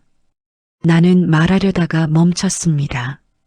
서연이 우리 호텔에서 일하고 있었다고, 거기서 힘든 상황도 있었고, 그 상황을 내가 도와줬다고 말하고 싶었습니다. 하지만 참았습니다. 그건 서연이 원하는 일이 아닐 수도 있으니까요. 대신 나는 말했습니다. 준영아, 아버지가 미안하다고. 예전에 내 인생에 너무 간섭했던 것 같다고. 준영은 놀란 듯 물었습니다. 갑자기 왜 그런 말씀을 하시냐고. 나는 대답했습니다. 나이가 들어서 그런가 보다고, 예전 일들이 자꾸 생각난다고 말했습니다. 그리고 내가 옳지 않은 선택을 강요한 적이 있었던 것 같다고 했습니다. 준영은 잠시 침묵했습니다. 그리고는 조용히 말했습니다. 괜찮다고, 다 지나간 일이라고. 하지만 그 목소리에는 슬픔이 배어 있었습니다. 나는 더 말하고 싶었습니다. 서연에 대해, 과거에 대해, 내가 저지른 잘못들에 대해. 하지만 입이 떨어지지 않았습니다. 대신 나는 말했습니다. 건강 챙기고 가끔 집에 들리라고. 준영은 알겠다고 대답했습니다. 전화를 끊고 나는 한참을 창밖을 바라봤습니다. 밤이 깊어가고 있었습니다. 거리의 불빛들이 반짝이고 있었죠. 저 불빛 아래 어딘가에 준영이 있을 겁니다. 그리고 서연도. 두 사람은 아직 서로를 생각하고 있을까요? 아니면 이미 각자의 길을 가고 있을까요? 나는 알 수 없었습니다. 하지만 한 가지는 확실했습니다. 내가 그들의 인생에 다시는 간섭하지 않겠다는 것. 그들이 선택하는 삶을 존중하겠다는 것. 그로부터 며칠이 지났습니다. 호텔은 조용히 변화하고 있었습니다. 새로운 지배인이 부임했고 객실 관리팀에도 새로운 팀장이 왔습니다. 그들은 내가 직접 면접해서 뽑은 사람들이었죠. 인품을 중시했고 직원들을 어떻게 대할 것인지를 물었습니다. 직원들의 분위기도 조금씩 달라지고 있었습니다. 서연을 노골적으로 따돌리던 분위기는 사라졌습니다. 여전히 어색해하는 직원들도 있었지만 적어도 공개적인 괴롭힘은 없어졌습니다. 어느 날 오후 나는 다시 로비로 내려갔습니다. 이번에는 지켜보려는 게 아니었습니다. 그냥 호텔의 분위기를 느끼고 싶었습니다. 로비는 여전히 붐볐습니다. 손님들이 체크인하고 직원들이 안내하고 모든 게 평소처럼 돌아가고 있었습니다. 하지만 뭔가 달랐습니다. 공기가 조금 더 가벼워진 것 같았습니다. 직원들의 표정이 조금 더 밝아진 것 같았습니다. 저 멀리 서연이 보였습니다. 그녀는 프런트에서 손님을 응대하고 있었습니다. 예전처럼 고개를 깊이 숙이지 않았습니다. 예전처럼 주눅 들어 보이지도 않았습니다. 손님에게 미소 지으며 설명하는 그 모습은 한 명의 전문가처럼 보였습니다. 나는 멀리서 그 모습을 지켜봤습니다. 그리고 작게 미소 지었습니다. 잘하고 있구나. 이제 괜찮아지는 거구나. 옆에서 새로 부임한 지배인이 다가왔습니다. 오서연 직원, 일을 정말 잘한다고 말했습니다. 성실하고 꼼꼼하다고 다른 직원들의 귀감이 된다고 했습니다. 나는 고개를 끄덕였습니다. 잘 챙겨달라고, 좋은 직원이니까 소중히 대해달라고 말했습니다. 그날 저녁 나는 다시 준영에게 전화를 걸었습니다. 이번에는 망설이지 않았습니다. 해야 할 말이 있었으니까요. 준영이 받았습니다. 또 무슨 일이냐고 걱정되는 목소리로 물었습니다. 나는 천천히 입을 열었습니다. 준영아, 너한테 할 말이 있다고 했습니다. 준영은 조용히 들었습니다. 나는 계속 말했습니다. 서연이 우리 호텔에서 일하고 있었다고, 그동안 힘든 시간을 보냈다고, 하지만 이제는 괜찮아졌다고 말했습니다. 준영은 한참 동안 아무 말이 없었습니다. 전화기 너머로 그의 거친 숨소리만 들렸습니다. 서연이가 거기 있었다고요? 작고 떨리는 목소리였습니다. 그래, 라고 대답했습니다. 그리고 내가 알아야 할 것 같아서 말해주는 거라고, 만나고 싶으면 만나고, 만나고 싶지 않으면 그냥 있어도 된다고 말했습니다. 하지만 나는 개인적으로 너희 둘이 한번 이야기를 나눴으면 좋겠다고 덧붙였습니다. 준영은 또 침묵했습니다. 그리고는 물었습니다. 아버지는 괜찮으신 거냐고, 예전처럼 반대하지 않으시냐고. 나는 대답했습니다. 예전에 내가 틀렸다고, 서연 씨는 훌륭한 사람이라고 말했습니다. 그리고 내 인생은 내가 결정하는 거라고, 아버지는 더 이상 간섭하지 않겠다고 했습니다. 준영의 목소리가 떨렸습니다. 정말이냐고, 진심이냐고 물었습니다. 나는 단호하게 대답했습니다. 진심이라고. 내가 늦게 깨달았지만 이제는 안다고 말했습니다. 전화를 끊고 나는 창밖을 바라봤습니다. 준영이 어떤 선택을 할지 알 수 없었습니다. 하지만 이제는 그의 선택을 존중할 겁니다. 무엇을 선택하든 다음 날 오후 비서가 급하게 들어왔습니다.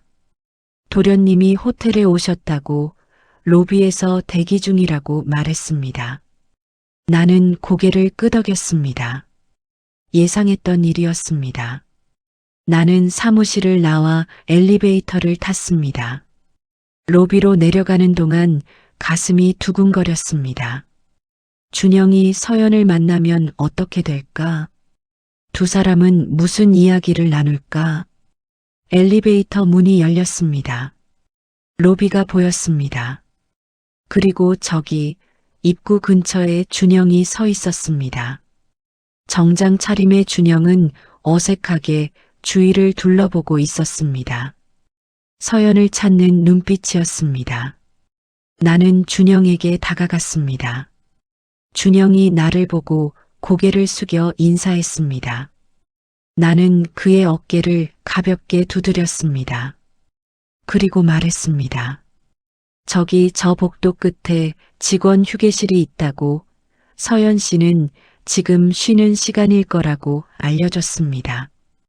준영은 고개를 끄덕였습니다. 하지만 발을 떼지 못하고 있었습니다.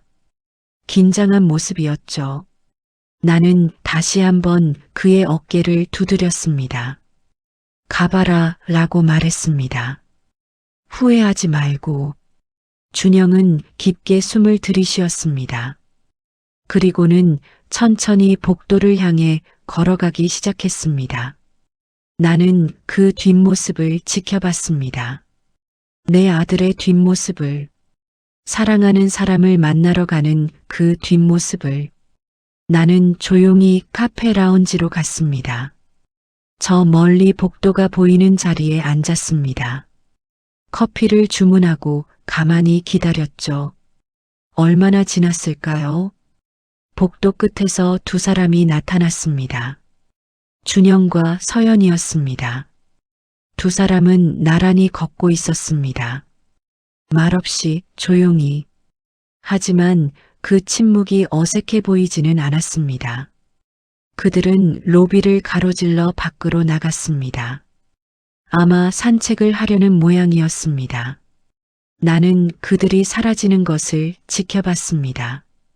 그리고 커피를 한 모금 마셨습니다. 이번에는 쓰지 않았습니다. 오히려 달콤했습니다. 해가 기울어가고 있었습니다. 나는 여전히 카페에 앉아 있었습니다. 서류를 보는 척했지만 실은 아무것도 읽히지 않았습니다. 그저 기다리고 있었죠. 해가 완전히 지고 저녁이 되어갈 무렵 두 사람이 다시 나타났습니다. 호텔 입구로 들어오는 준영과 서연이 보였습니다. 그런데 달라져 있었습니다. 서연은 울었던 흔적이 있었습니다. 눈가가 붉게 물들어 있었죠. 하지만 웃고 있었습니다. 준영도 웃고 있었습니다. 두 사람 다 조금 울고 많이 웃은 얼굴이었습니다. 두 사람은 로비 한가운데서 멈췄습니다. 그리고 주위를 둘러보더니 나를 발견했습니다. 나와 눈이 마주쳤죠. 준영이 서연의 손을 잡았습니다. 그리고 함께 내게로 걸어왔습니다. 두 사람의 손이 꼭 맞잡혀 있었습니다. 그 모습을 보는 것만으로도 알 수 있었습니다. 그들이 어떤 이야기를 나눴는지, 어떤 결정을 내렸는지. 준영과 서연이 내 앞에 섰습니다. 두 사람 모두 조금 긴장한 표정이었습니다. 준영이 먼저 입을 열었습니다. 아버지. 그 한마디에 모든 게 담겨 있었습니다. 나는 천천히 일어났습니다. 그리고 두 사람을 번갈아 봤습니다. 준영의 단단한 표정, 서연의 떨리는 눈빛. 하지만 두 사람 모두 확신에 차 있었습니다. 준영이 계속 말했습니다. 서연이와 이야기를 많이 나눴다고, 그동안의 일들을, 지금의 마음을, 앞으로의 계획을 말했습니다. 그리고 결론을 내렸다고 했습니다. 다시 시작하고 싶다고. 이번에는 제대로 끝까지 함께 하고 싶다고 말했습니다. 서연은 고개를 숙인 채 아무 말도 하지 않았습니다. 하지만 준영의 손을 꼭 잡고 있었습니다. 그 손에 힘이 들어가 있는 게 보였습니다. 나는 두 사람을 바라봤습니다. 한참 동안 말없이 바라봤습니다. 그러자 준영의 표정이 조금 불안해지기 시작했습니다. 서연은 더욱 고개를 숙였습니다. 나는 천천히 입을 열었습니다. 서연 씨. 서연이 고개를 들었습니다. 떨리는 눈으로 나를 봤습니다. 나는 말했습니다. 예전에 내가 한 말들을 취소하고 싶다고, 그때 내가 틀렸다고 말했습니다. 서연 씨는 우리 집안에 어울리지 않는 게 아니라 우리 집안이 서연 씨를 받아들일 준비가 안 됐던 거라고 했습니다. 서연의 눈에 눈물이 고이기 시작했습니다. 나는 계속 말했습니다. 하지만 이제는 다르다고, 이제는 환영한다고 말했습니다. 우리 가족이 되어달라고 준영이를 부탁한다고 했습니다. 서연의 눈물이 뺨을 타고 흘러내렸습니다. 준영도 눈시울이 붉어졌습니다. 나는 두 사람에게 손을 내밀었습니다. 준영이 먼저 내 손을 잡았습니다. 그리고 서연도 조심스럽게 손을 내밀었습니다. 나는 그 작은 손을 꼭 잡았습니다. 축하한다고, 행복하라고 말했습니다. 준영이 고개를 숙이며 감사하다고 말했습니다. 서연은 울면서 감사하다고, 정말 감사하다고 반복했습니다. 나는 두 사람의 손을 놓고 물러섰습니다. 그리고 말했습니다. 이제 서연 씨 부모님께도 인사드려야 할 것 같다고, 제대로 된 인사를 드리고 싶다고 했습니다. 서연은 놀란 표정으로 고개를 들었습니다. 정말이냐는 표정이었습니다. 나는 고개를 끄덕였습니다.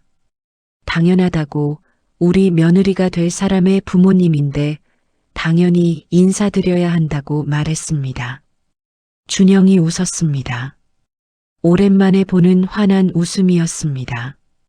서연도 웃으며 눈물을 닦았습니다. 그날 밤 나는 혼자 사무실에 남았습니다. 창밖으로 서울의 야경이 펼쳐져 있었습니다. 수많은 불빛들이 반짝이고 있었죠. 그 불빛 아래 수많은 사람들이 살아가고 있었습니다. 각자의 사연을 안고 각자의 꿈을 꾸며 그중 어딘가에 준영과 서연도 있을 겁니다. 아마 함께 걷고 있겠죠.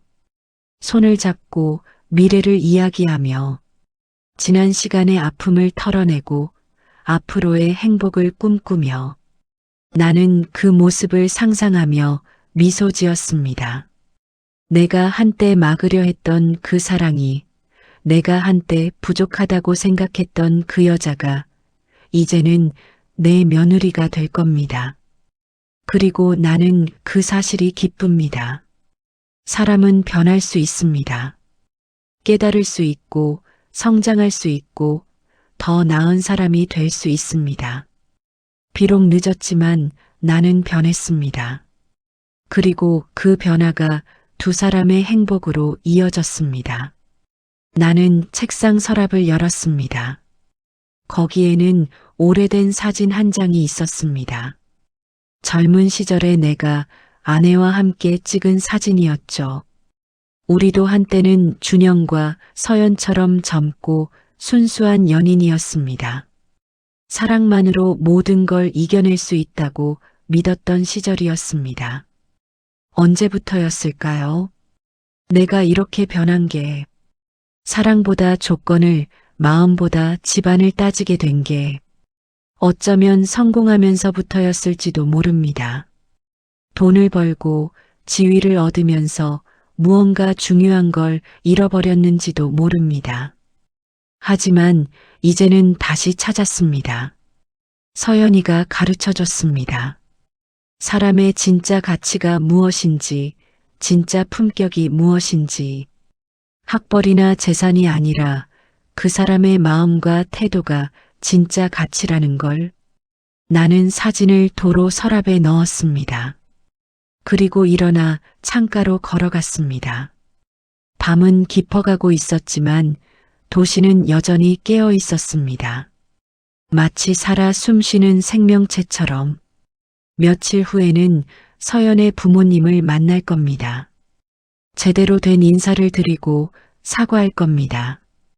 예전에 딸을 반대해서 죄송하다고 하지만 이제는 소중히 대하겠다고 말씀드릴 겁니다. 그리고 준비해야 할 일들이 많습니다. 결혼 준비를, 새로운 가족을 맞이할 준비를. 생각만 해도 가슴이 따뜻해집니다. 계절이 바뀌었습니다. 추운 겨울이 지나고 봄이 왔습니다. 호텔 앞 가로수에 새싹이 돋아나기 시작했고 공기에는 꽃향기가 섞여 있었습니다. 결혼식 날이었습니다. 나는 예식장에 서 있었습니다. 준영은 단상 앞에서 긴장한 표정으로 서 있었고 하객들이 자리를 채우고 있었습니다. 서연의 부모님도 앞자리에 앉아 계셨습니다. 처음 만났을 때 어색하고 불편했던 그분들이 이제는 편안하게 웃고 계셨습니다. 입장 음악이 흘러나왔습니다. 문이 열리고 서연이 나타났습니다. 흰 드레스를 입은 그녀는 아름다웠습니다. 예전에 무릎 꿇고 바닥을 닦던 그 모습과는 완전히 달랐습니다. 아니, 사실 달라진 건 없었습니다. 그저 그녀의 본래 모습이 드러난 것뿐이었죠. 서연이 천천히 버질로드를 걸어왔습니다. 그녀의 아버지가 팔짱을 끼고 함께 걸어오고 계셨습니다. 서연의 얼굴에는 눈물과 미소가 함께 있었습니다. 단상에 도착한 서연을 준영이 맞이했습니다. 두 사람이 마주보고 섰습니다. 사회자의 말이 이어졌고 서약이 시작됐습니다. 나는 뒷자리에 앉아 그 모습을 지켜봤습니다. 내 옆에는 아내가 앉아 있었습니다. 아내는 손수건으로 눈가를 닦고 있었죠. 나도 모르게 눈시울이 뜨거워졌습니다.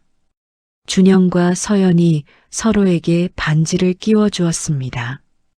그리고 키스를 나눴습니다. 하객들이 박수를 쳤습니다. 나도 박수를 쳤습니다. 아내가 내 손을 잡았습니다. 나는 아내의 손을 꼭 잡았습니다. 축가가 흘러나왔습니다. 준영과 서연이 손을 잡고 버질로드를 걸어 나왔습니다. 두 사람의 얼굴에는 환한 미소가 가득했습니다. 하객들이 꽃잎을 뿌렸고 축복의 박수가 예식장을 가득 채웠습니다.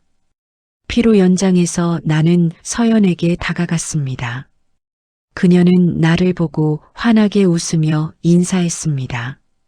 이제는 내 며느리가 된 그녀였습니다. 아버님, 서연이 그렇게 불렀습니다. 그 한마디가 가슴에 와 닿았습니다. 나는 말했습니다. 행복하게 살라고, 준영이를 잘 부탁한다고. 서연은 고개를 끄덕였습니다. 최선을 다하겠다고, 좋은 며느리가 되겠다고 말했습니다. 나는 그녀의 어깨를 가볍게 두드렸습니다. 그리고 말했습니다. 이미 좋은 며느리라고, 그냥 서연이답게 살면 된다고. 서연의 눈에 또 눈물이 고였습니다. 하지만 이번에는 기쁨의 눈물이었습니다. 나는 미소 지으며 자리를 떴습니다. 준영이 다가와서 나란히 섰습니다. 우리는 함께 피로 연장을 둘러봤습니다. 하객들이 웃고 떠들고 축하하고 있었습니다. 서연의 부모님도 우리 친척들도 친구들도 모두 행복해 보였습니다. 준영이 말했습니다. 감사하다고, 아버지가 변해주셔서 감사하다고. 나는 고개를 저었습니다. 고마워해야 할 사람은 나라고 내가 기다려줘서 고맙다고 말했습니다. 준영은 웃었습니다. 그리고 말했습니다. 서연이를 만난 건 내 인생 최고의 행운이라고 다시 만날 수 있게 해주셔서 정말 감사하다고 했습니다. 나는 그 말을 들으며 가슴이 뭉클해졌습니다. 행운이라. 맞습니다. 좋은 사람을 만나는 건 정말 행운입니다. 그 행운을 알아보는 것도 중요하고 그 행운을 지키는 것은 더 중요하죠. 나는 준영의 어깨를 두드렸습니다. 그리고 말했습니다. 잘 살아라, 아들아. 서연 씨를 소중히 여기고 행복하게 해줘라. 준영은 고개를 끄덕였습니다. 약속한다고 평생 행복하게 해주겠다고 말했습니다. 피로연이 끝나고 사람들이 하나둘 떠나기 시작했습니다. 나는 예식장 밖으로 나왔습니다. 봄바람이 불어왔습니다. 따뜻하고 부드러운 바람이었습니다. 하늘을 올려다봤습니다. 구름 한 점 없는 맑은 하늘이었습니다. 햇살이 따사롭게 내리쏟고 있었죠. 뒤에서 발소리가 들렸습니다.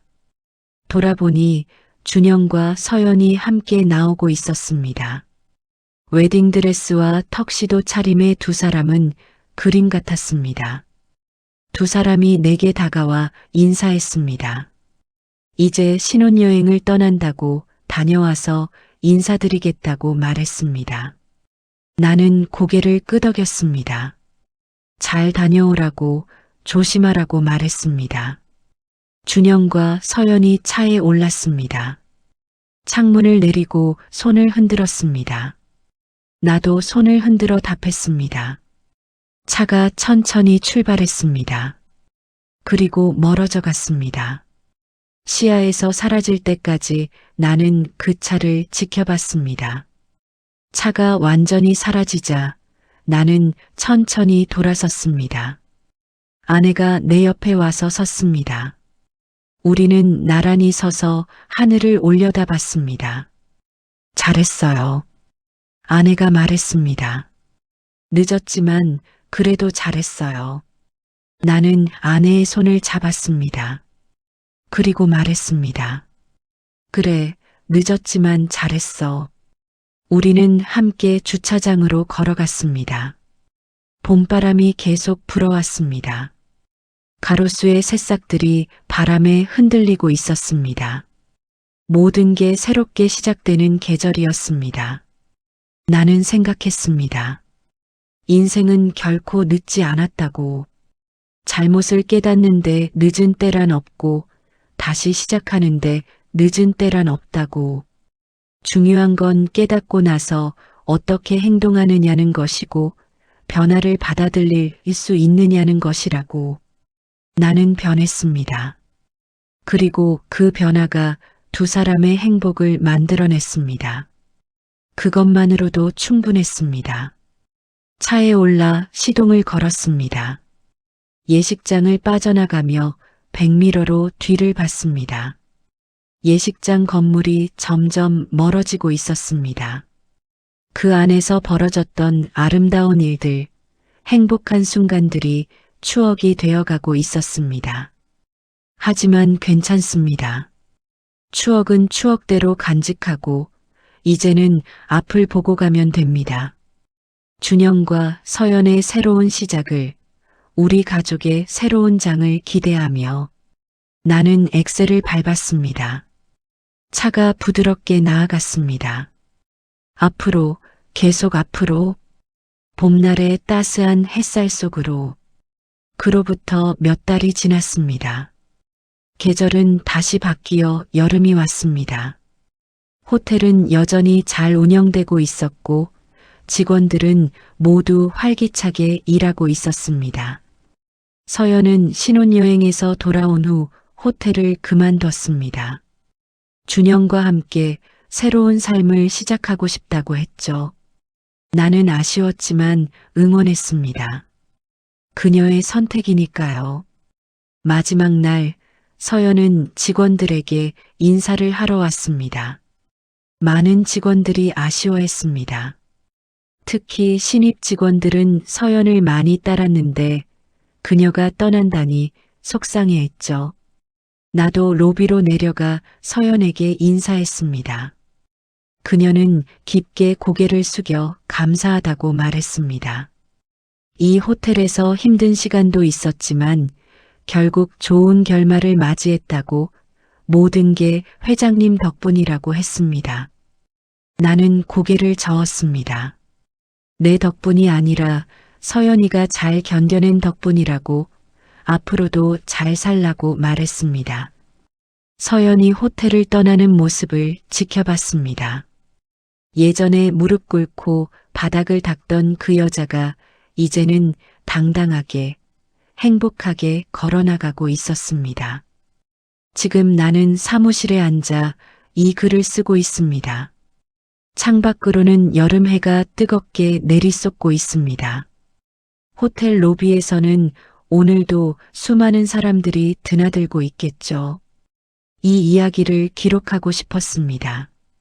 잊지 않기 위해서, 그리고 누군가에게 들려주기 위해서. 사람은 변할 수 있다는 것, 깨달음은 결코 늦지 않다는 것, 그리고 진짜 가치는 겉모습이 아니라 마음에 있다는 것을. 준영과 서연은 지금 잘 살고 있습니다. 가끔 우리 집에 들러 저녁을 함께 먹습니다. 서연은 이제 완전히 우리 가족의 일원이 되었습니다. 아내도 서연을 진짜 딸처럼 아끼고 서연의 부모님과도 자주 만나 친하게 지내고 있습니다. 얼마 전에는 기쁜 소식도 들었습니다. 서연이 임신을 했다고 합니다. 곧 할아버지가 된다는 소식에 나는 기쁨과 떨림을 동시에 느꼈습니다. 그 아이는 어떤 세상에서 자랄까요? 아마도 준영과 서연이 만들어주는 사랑 가득한 세상에서 자랄 겁니다. 그리고 나는 그 아이에게 좋은 할아버지가 되고 싶습니다. 편견 없는 할아버지, 사람의 진짜 가치를 아는 할아버지. 펜을 내려놓고 창밖을 바라봅니다. 햇살이 눈부십니다. 하늘은 높고 푸릅니다. 아름다운 여름날입니다. 나는 일어나 창가로 걸어갑니다. 그리고 저 멀리 보이는 도시를 바라봅니다. 저 도시 어딘가에서 준영과 서연이 함께 웃고 있을 겁니다. 새로 태어날 아이를 위해 준비하고 미래를 꿈꾸며 나는 그들이 행복하기를 바랍니다. 진심으로 간절하게. 그리고 나 자신도 변화를 멈추지 않을 겁니다. 더 나은 사람이 되기 위해, 더 많은 것을 이해하기 위해. 늦었지만 그래도 계속 나아가겠습니다. 인생은 아직 끝나지 않았으니까요. 여러분, 이야기를 끝까지 들어주셔서 감사합니다. 한재민 회장은 늦었지만 변했습니다. 자신의 편견을 인정하고 잘못을 바로잡았으며 진정한 가치가 무엇인지 깨달았습니다. 그 용기가 서연과 준영에게 다시 한번 사랑할 기회를 주었고 두 사람은 행복한 가정을 꾸렸습니다. 우리는 살아가며 수많은 선택을 합니다. 때로는 잘못된 판단을 내리기도 하고 편견에 사로잡혀 소중한 것을 놓치기도 합니다. 하지만 중요한 건 그 잘못을 인정하고 바로잡을 수 있는 용기입니다. 사람의 가치는 학벌이나 재산으로 결정되지 않습니다. 그 사람의 마음, 성실함, 인내심에서 나옵니다. 서연처럼 묵묵히 자기 자리를 지키는 사람들이야말로 진정한 존중을 받아야 합니다. 여러분의 주변에도 서연 같은 사람이 있을지 모릅니다. 조용히 자기 일을 하며 불평 없이 견디는 사람들. 그들에게 따뜻한 말 한마디, 격려 한마디가 큰 힘이 될 수 있습니다. 깨달음의 늦은 때란 없습니다. 오늘도 우리 모두 조금 더 나은 사람이 되기 위해 노력한다면 세상은 분명 더 따뜻해질 것입니다. 이 이야기가 감동적이셨다면 널리 공유해 주시고 좋아요와 구독 부탁드립니다. 여러분의 응원이 더 좋은 이야기를 만듭니다. 오늘도 건강하고 행복한 하루 되세요. 다음 이야기에서 또 만나요.